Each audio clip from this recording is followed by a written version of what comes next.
Last week, I put out a video on how to invest $1,000, but what if you don't have $1,000 to invest? Well, in this video, I'm going to show you some simple ways that you can save up to have that emergency fund, put down a down payment on a home, or simply invest it.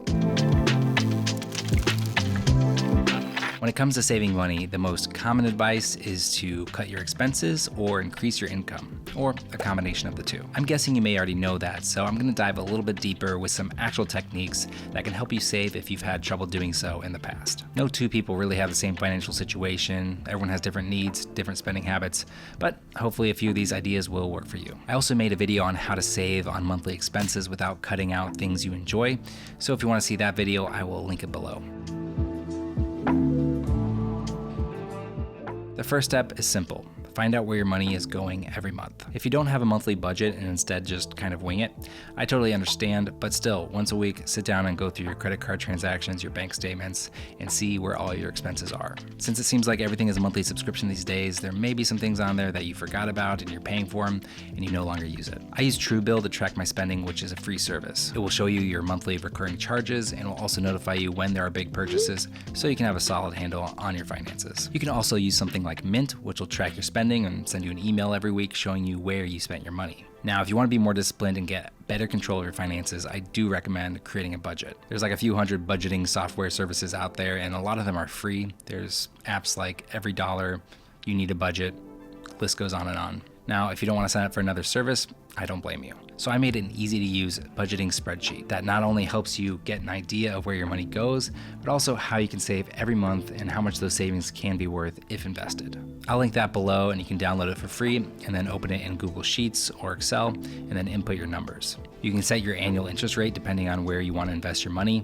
I have it set at 8% by default, which is pretty reasonable, but you can adjust it as you'd like. So let's say you can only save $100 a month. It might feel like it's not even worth setting aside in savings, so you might as well spend it. But that $100 a month can turn into $7,500 after 5 years to really give you that savings cushion. $650 saved per month will be close to 50 grand after 5 years. Sometimes it helps to see those kind of numbers just to give you the incentive to save. So once again, I'll link that below. You can download it 100% free.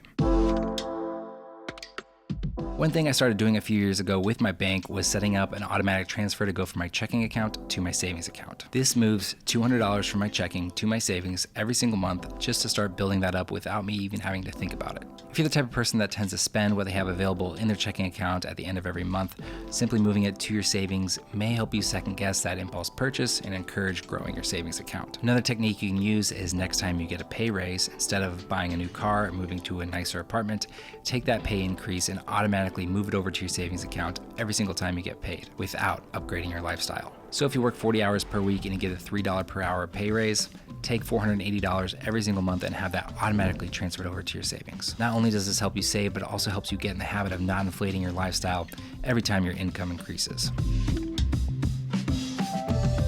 Another hands-off approach to saving is using a service that will automatically round up your purchases to the nearest dollar and invest the difference. Since I like the idea of saving without me having to really think about it, I used the service Acorns for quite a long time. I started with Acorns at the end of 2014. That first month, I had about $25 in roundups that were automatically brought into Acorns and invested in diversified funds.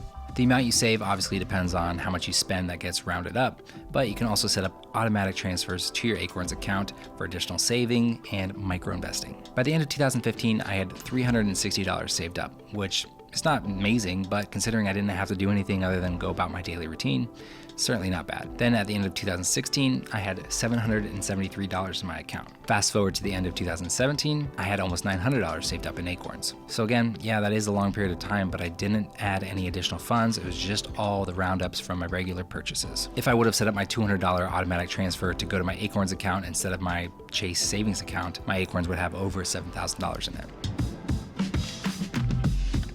If you've already cut out all the expenses that you can and you can't round up anything that you do spend, it's likely the answer to saving up is increasing your income, which I know can be tough. Luckily, with the gig economy and the power of the internet, there are a lot of options out there. Whether it's selling on Fiverr, trying print on demand, driving for Uber, or DoorDash, or even doing surveys and promos, you may be able to generate some additional income with a lot of flexibility. If you know how to replace broken smartphone screens or fix Xboxes or computers, you could buy those on Craigslist or eBay and then fix them and flip them. I've tried a lot of different side hustles, so I know it's not necessarily easy, but it's totally doable to bring in an additional $15 to $20 per hour doing something like this.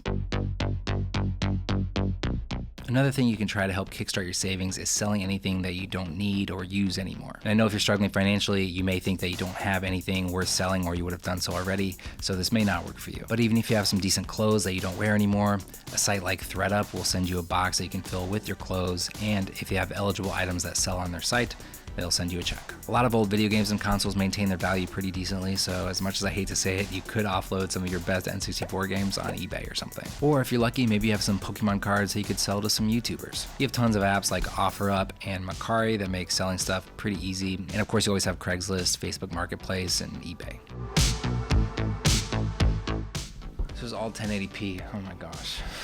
I think one of the hardest parts about saving money is simply getting started and then getting in the habit of continually adding to your savings. That's why I think even picking up a side hustle for a few months or selling something or stashing away that tax refund or bonus instead of buying something that you don't necessarily need is super important. This is one of the reasons why I like the gamified route to savings that sites like Yada have been doing, which makes saving money more fun and also encourages you to do it more. Once you start to make it a habit, set goals for yourself. I recommend starting small so you don't get discouraged, which is why I think $1,000 is a good first benchmark. After that, a goal could be an emergency fund of 3 to 6 months of living expenses. Financial stress is one of the worst kind of stresses out there, so that's why I recommend getting ahead of it by developing good money management habits. If you want links to any of the sites I mentioned in this video, or you want my free budgeting spreadsheet, all will be linked in the description below.